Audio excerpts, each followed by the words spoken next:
Bwana Yesu asifiwe sana, watu wa Mungu. Tazama, ni siku nyingine tena ya tarehe 6 ya mwezi wa 3 ya mwaka 2026.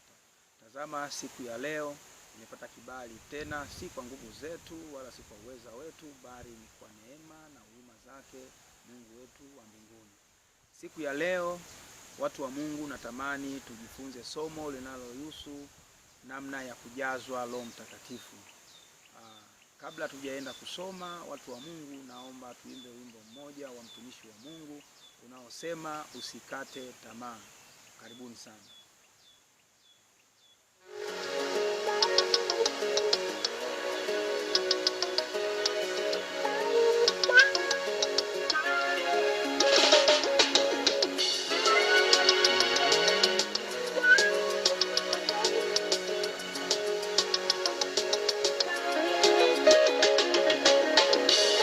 Usikate tamaa, usikate tamaa, usikate tamaa.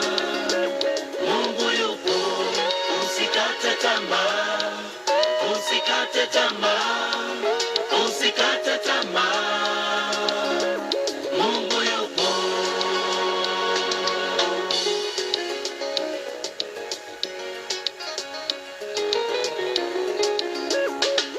Ninajua kuna mambo mengi ya kuvunja moyo maishani,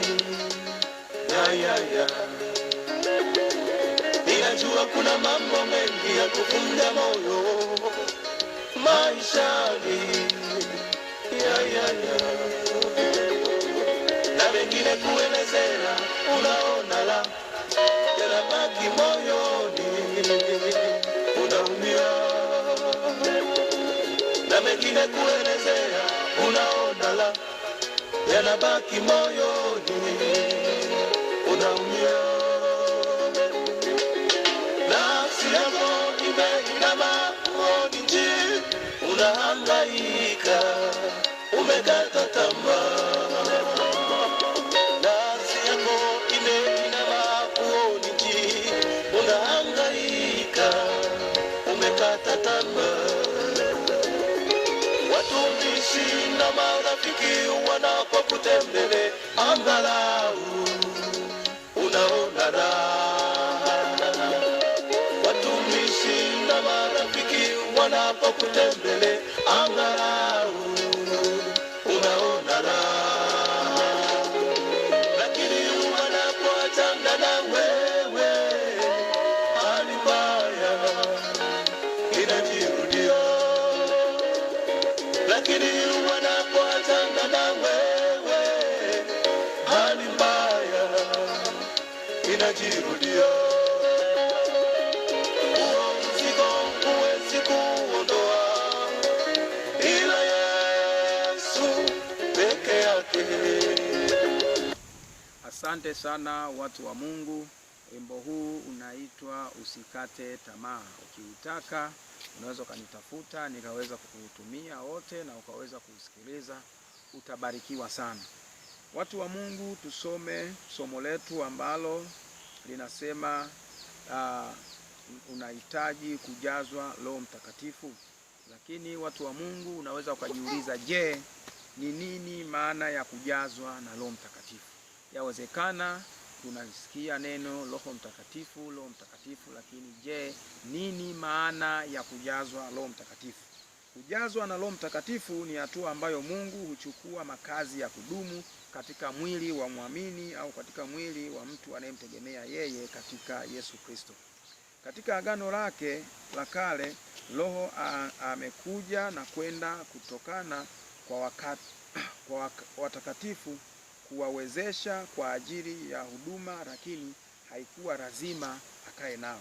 Kwa agano la kale tunaona kwamba Roho Mtakatifu alikuwa anawatokea watu wa Mungu, lakini alikuwa hakai nao kwenye maisha yao ya kila siku, na alikuwa hakai nao kwenye miili yao, lakini alikuwa anawatokea, na katika kuwatokea basi watafanya huduma nao, na baada ya hapo ataondoka. Watu wa Mungu, ukipata muda waweza kusoma kitabu cha Waamuzi sura ya 15 mstari wa 14. Utasoma, mtu wa Mungu, na utabarikiwa sana, utaona. Lakini pia unaweza kusoma Mambo ya Nyakati wa Kwanza Mtu wa Mungu, upata muda, soma Mambo ya Nyakati wa Kwanza sura ya 12 mstari wa 18. Lakini mtu wa Mungu pia utabarikiwa sana ukisoma Zaburi ya 51 mstari wa 11. Lakini pia utabarikiwa sana mtu wa Mungu ukisoma Ezekieli 11 mstari wa 5. Tutakuja kuona namna ambavyo Mungu alikuwa anawajia watu wake na kuweza kuwajaza Roho Mtakatifu, lakini baada ya hapo alikuwa anaondoka. Yesu aliwafunulia wanafunzi wake jukumu jipya la Roho wa kweli ambayo angemfanya katika maisha yao ya kila siku. Katika Agano Jipya tunaona Yesu aliwafunulia wanafunzi wake neno jipya, namna ya kujazwa Roho Mtakatifu katika maisha yao ya kila siku. Je, hamjui miili yenu ni hekalu la Roho Mtakatifu aliye ndani yenu, ambaye mlimpokea kutoka kwa Mungu? Ninyi basi si mali yenu wenyewe, mlinunuliwa kwa bei kubwa. Kwa hiyo